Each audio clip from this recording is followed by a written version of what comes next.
de precipitaciones que hemos tenido en otoño, invierno y ese inicio de primavera lo que marque.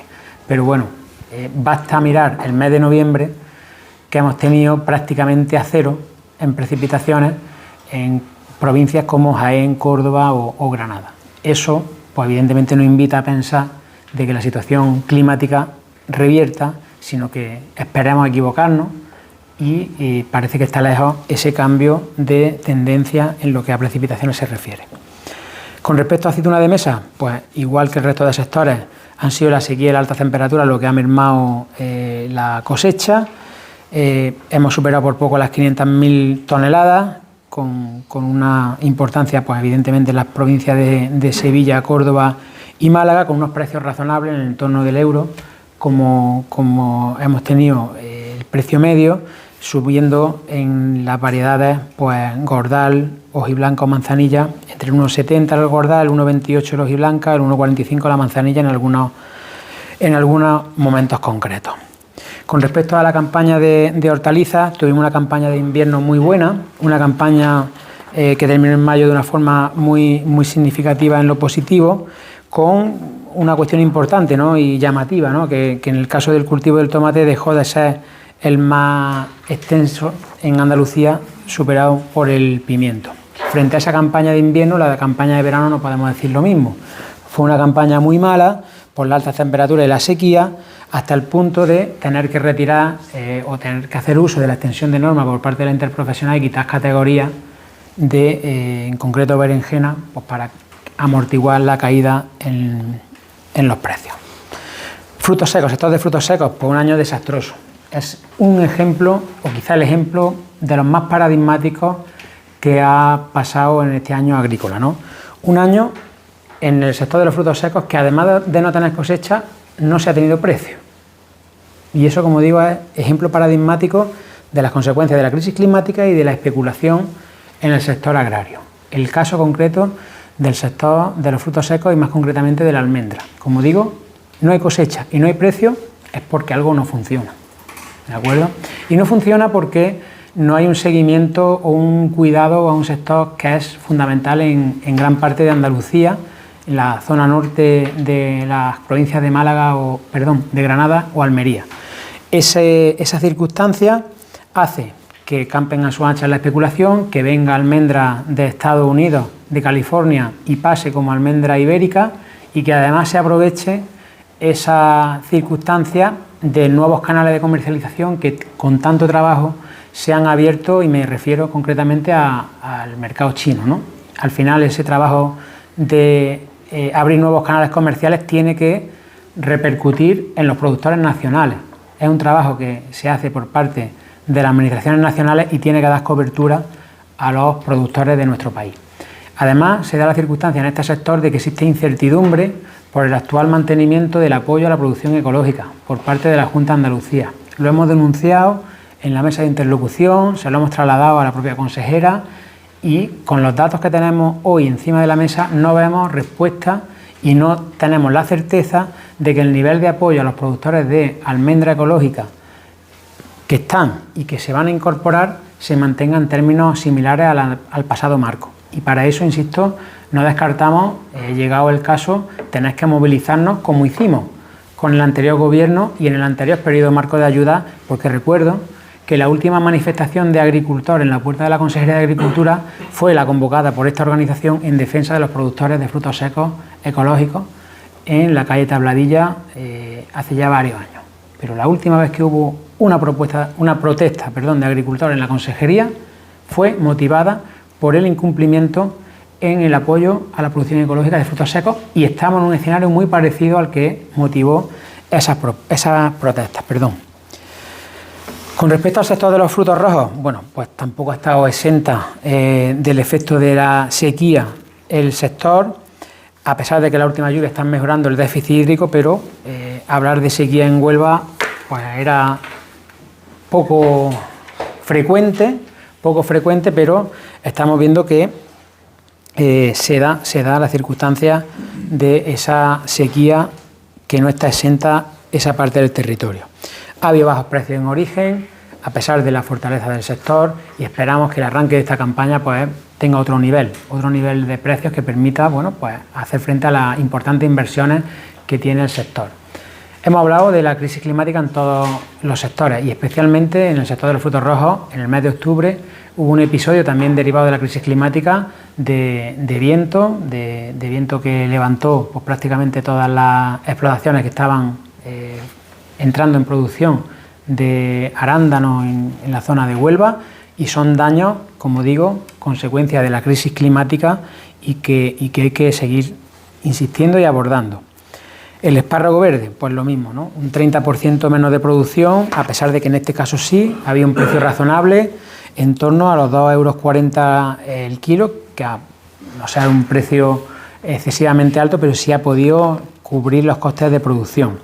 Los cítricos, que es un sector tremendamente también importante en Andalucía, hemos tenido el problema de sequía, pérdida de calibre y pérdida de volumen. A pesar de eso, bueno, las liquidaciones se están empezando a pagar en la navelina y la salustiana entre 25 y 26 céntimos y después ha bajado. La media está en torno a los 19-23 céntimos de naranja de buen calibre.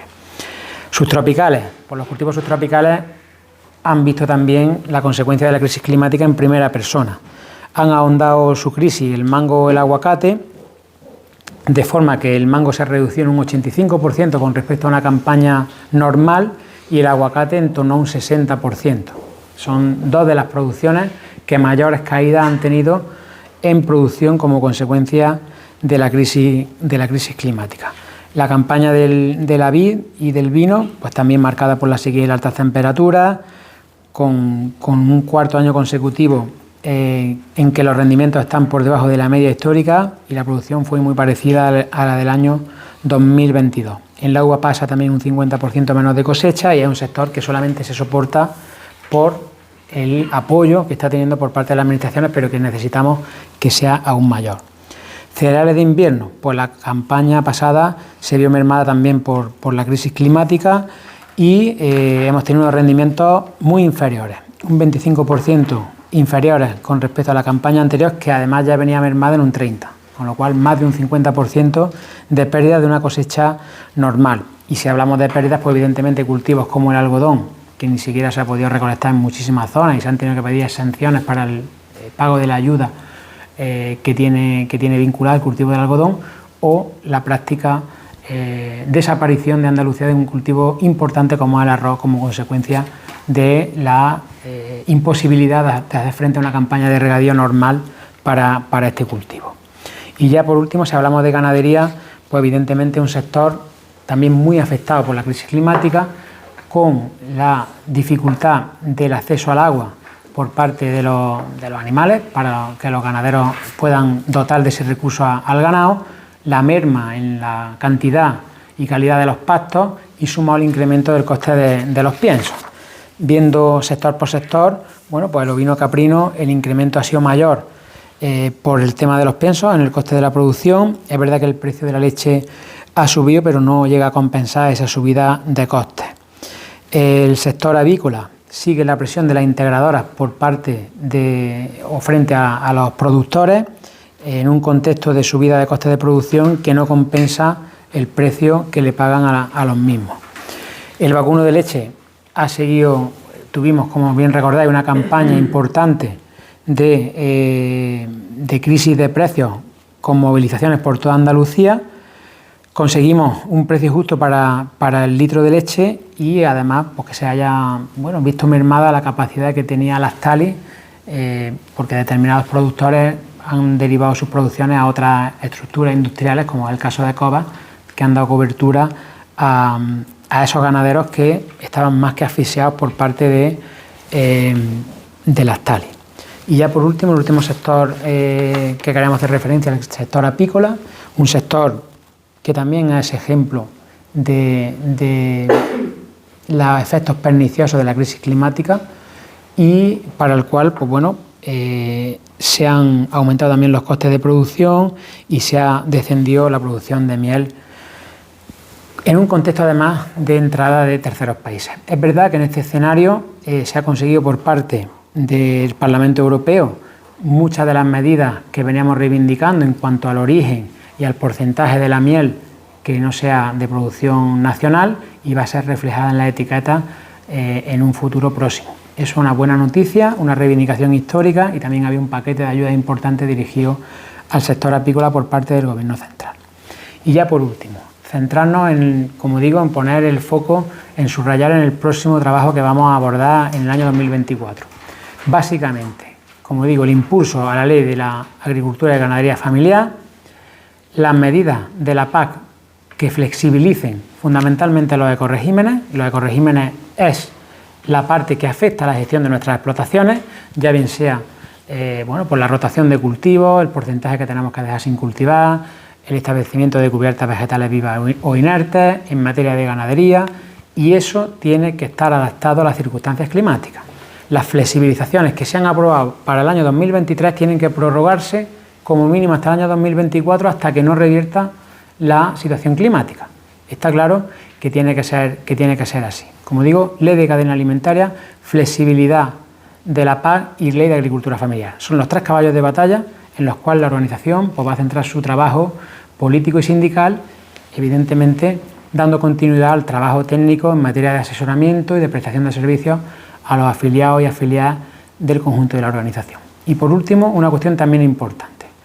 Nuestro papel dentro de la ley de participación institucional dentro de el conjunto de la sociedad. Y me explico.